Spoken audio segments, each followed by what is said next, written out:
আমার প্রাণের শিক্ষার্থীরা, আজকে আমি আর একটি নতুন ভিডিও নিয়ে তোমাদের সামনে উপস্থিত হয়েছি। আজকে আমার আলোচনার বিষয় হচ্ছে ভার্ব, যেটি পার্টস অফ স্পিচের অন্যতম একটি অংশ, যেটা জানা অত্যন্ত জরুরি। তোমরা যদি একটি সেন্টেন্স লিখতে চাও অথবা একটা সেন্টেন্স লিখতে চাও, তাহলে কিন্তু অবশ্যই তোমাদের এই ভার্ব সম্পর্কে একটা সুন্দর ধারণা থাকতে হবে। এই ভার্ব এর অনেক ক্লাসিফিকেশন রয়েছে। তো আমি আজকে তোমাদের একটি টপিকস নির্ধারণ করেছি, সেটা হচ্ছে ফাইনাইট ভার্ব এবং নন ফাইনাইট ভার্ব। এই দুইটি ভার্ব সম্পর্কে অনেক শিক্ষার্থীর একটা ভ্রান্ত ধারণা রয়েছে এবং 80% স্টুডেন্ট এই ভার্ব দুইটা যে পার্থক্য রয়েছে সেটা তারা করতে পারে না। আজকে আমি তোমাদের এই ভিডিওর মাধ্যমে তোমাদের ভিতরে যে কনফিউশন রয়েছে সেটা চিরতরে দূর করার চেষ্টা করব। তোমরা অবশ্যই আমার ভিডিওটা প্রথম থেকে শেষ পর্যন্ত দেখবে, তাহলে ভার্ব সম্পর্কে তোমাদের যে ভ্রান্ত ধারণা রয়েছে সেটা দূর হয়ে যাবে। তাহলে কথা না বাড়িয়ে চলো দেখি ফাইনাইট ভার্ব এবং নন ফাইনাইট ভার্ব আসলে কিভাবে চেনা যায়। দেখ বন্ধুরা, আমি এখানে ফাইনাইট ভার্ব এবং নন ফাইনাইট ভার্ব এর দুইটা অংশ আমি লিখে রেখেছি। ভার্বের দুইটা অংশ হচ্ছে, একটা হচ্ছে ফাইনাইট এবং একটি নন ফাইনাইট। এই নন ফাইনাইট ভার্বটাকে আবার তিনটা ভাগে ভাগ করা যায়। সেটি হচ্ছে জিরান্ড, ইনফিনিটিভ এবং পার্টিসিপল। জিরান্ডটা দেখো আমি এখানে লিখে রাখছি। ভার্বের সাথে যদি আইএনজি থাকে তাহলে কিন্তু সেটা জিরান্ড হয়। ভার্বের আগে যদি টু থাকে তাহলে সেই ভার্বটা হয় ইনফিনিটিভ। একইভাবে ভার্ব ওয়ানের সাথে যদি আইএনজি থাকে সেটাকে প্রেজেন্ট পার্টিসিপল বলে। ভার্বের 3 নম্বর রূপটাকে আমরা অলওয়েজ পাস্ট পার্টিসিপল বলে থাকি এবং হ্যাভিং এর পরে যদি ভার্বের 3 নম্বর রূপ থাকে সেটা হচ্ছে পারফেক্ট পার্টিসিপল। এই সবগুলোই কিন্তু নন ফাইনাইট ভার্ব। তাহলে আমরা যখন একটা সেন্টেন্সে দেখব যে এটা ফাইনাইট না নন ফাইনাইট, আমরা কিন্তু সাথে সাথেই বুঝতে পারবো যে আসলে এটা নন ফাইনাইট ভার্ব। তাহলে সেন্টেন্সের মাধ্যমে একটু দেখার চেষ্টা করি। দেখো আমি এখানে লিখতেছি আই অ্যাম ড্রিঙ্কিং ওয়াটার। দেখো আমি এখানে একটা সেন্টেন্স লিখলাম। তাহলে আমি এখন যদি তোমাদের জিজ্ঞাসা করি এখানে ফাইনাইট এবং নন ফাইনাইট ভার্ব কোনটি, দেখো এখানে দুইটি ভার্ব আছে, এখানে অ্যাম আছে এবং ড্রিঙ্কিং আছে। তাহলে এখানে নন ফাইনাইট কোনটা? দেখো নন ফাইনাইট ভার্ব, দেখো আমি এখানে বলেছি ভার্ব ওয়ানের সাথে যদি আইএনজি থাকে তাহলে সেটা কিন্তু নন ফাইনাইট ভার্ব। তাহলে এখানে ড্রিং এর সাথে আইএনজি আছে, এই যে আইএনজি, তাহলে এটাকে আমরা অবশ্যই নন ফাইনাইট ভার্ব বলবো। তাহলে আমাদের ফাইনাইট কোনটা?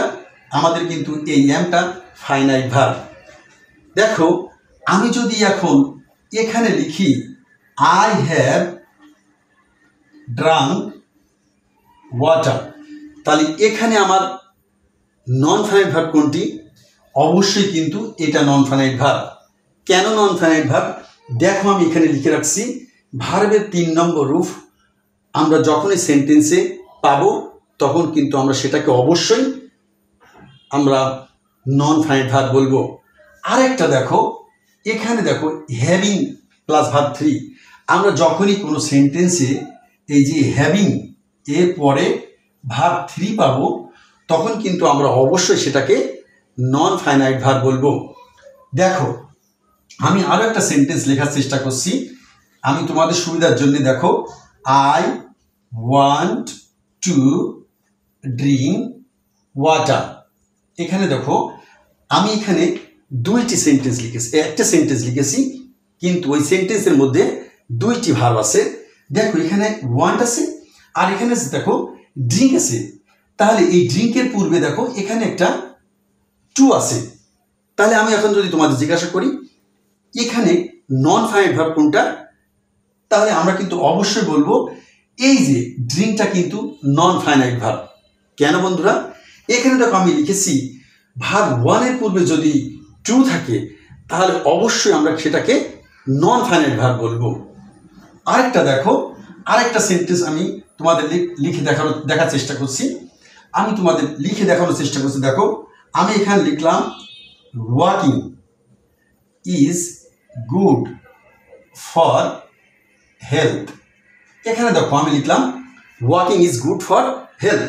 তাহলে এখানে আমি যদি তোমাদের জিজ্ঞাসা করি যে এখানে নন ফাইনাইট ভার্ব কোনটা, অবশ্যই কিন্তু আমরা এখানে এই যে ওয়াকিং এই শব্দটাকেই আমরা নন ফাইনাইট ভার্ব হিসেবে চিহ্নিত করব। কেন?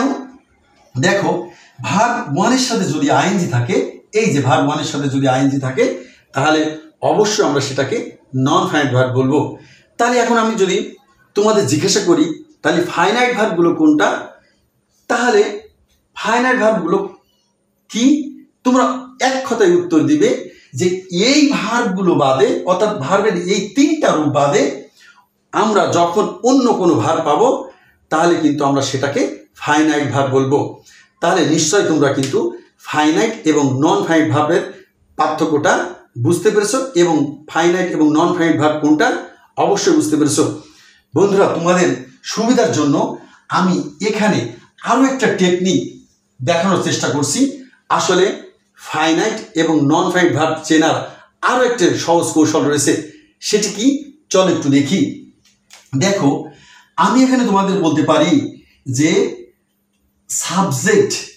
সাবজেক্ট অর্থাৎ এখানে পার্সন বলতে পারি আমরা, পার্সন, তারপর হচ্ছে পার্সন, আর এখানে বলতে পারি টেন্স।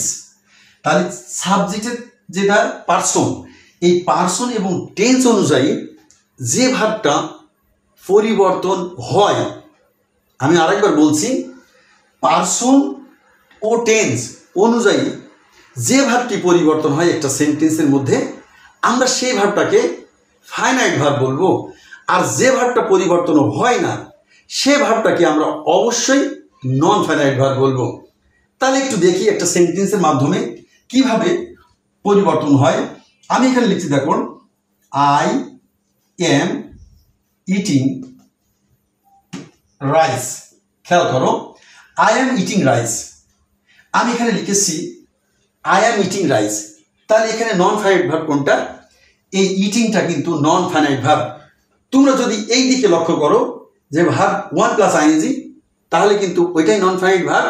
এবং দেখো টেন্স এবং পার্সন অনুযায়ী যে পরিবর্তনের কথা বলেছি, এখন একটু খেয়াল করো, আমি এখানে লিখলাম, দেখো আমি যদি লিখি টেন্সের কথা লিখি আই এম ইটিং রাইস, এটা প্রেজেন্ট কন্টিনিউয়াস।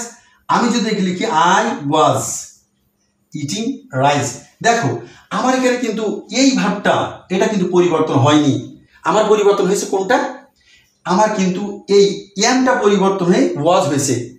তাহলে এটা কিন্তু প্রেজেন্ট কন্টিনিউয়াস ছিল, এটা কিন্তু পাস্ট কন্টিনিউয়াস হয়েছে, এটা কিন্তু টেন্স অনুযায়ী পরিবর্তন হয়ে গেছে। তাহলে আমাদের এটা কিন্তু ফাইনাইট আর এটা কিন্তু নন ফাইনাইট ভার্ব। আমি আরও একটু দেখানোর চেষ্টা করছি। দেখো দে, আমি লিখলাম দে প্লে ফুটবল। দেখো এখানে একটা সেন্টেন্স লিখেছি, তারা ফুটবল খেলে। এখন দেখো আমি যদি এখানে হি লিখি তাহলে কিন্তু অবশ্যই কিন্তু আমার এখানে লিখতে হবে প্লেস ফুটবল। দেখো এখানে আমার কি হয়েছে, এখানে দেখো এই যে সাবজেক্ট এটা পার্সন, এখানে কিন্তু থার্ড পার্সনের প্লুরাল ফর্ম, এখানে থার্ড পার্সনের সিঙ্গুলার ফর্ম। এখানে প্লে লিখেছি আমি, দেখো এখানে কিন্তু প্লে লিখেছি কিন্তু ওর সাথে কিন্তু আমার একটা এস দিতে হয়েছে, অর্থাৎ ভার্বের রূপ পরিবর্তন হয়ে গেছে। আমি এখন তোমাদের বলতে চাচ্ছি বা আমি তোমাদের এনশিওর করতে চাচ্ছি, তোমরা যখনই সাবজেক্টের পার্সন এবং টেন্স অনুযায়ী যদি কোনো ভার্ব পরিবর্তন হয়ে যায়, তোমরা সাথে সাথে ওই ভার্বটাকে ফাইনাইট ভার্ব বলবে এবং যে ভার্বটা পরিবর্তন হবে না, অলওয়েজ একই রকম থাকবে, আমরা সেই ভার্বটাকে অবশ্যই নন ফাইনাইট ভার্ব বলবো। তাহলে বন্ধুরা তোমরা কিন্তু নিশ্চয়ই বুঝতে পেরেছো যে আসলে কোনটি ফাইনাইট ভার এবং কোনটি নন ফাইনাইট ভার। আমার এই ভিডিওটা যদি তোমাদের ভালো লেগে থাকে তাহলে আমার চ্যানেলে সাবস্ক্রাইব করতে অবশ্যই ভুলবে না এবং অন্যকে দেখার জন্যে অবশ্যই শেয়ার করে দিবে। সবার সুস্বাস্থ্য কামনা করে এখানে শেষ করছি। আল্লাহ হাফিজ।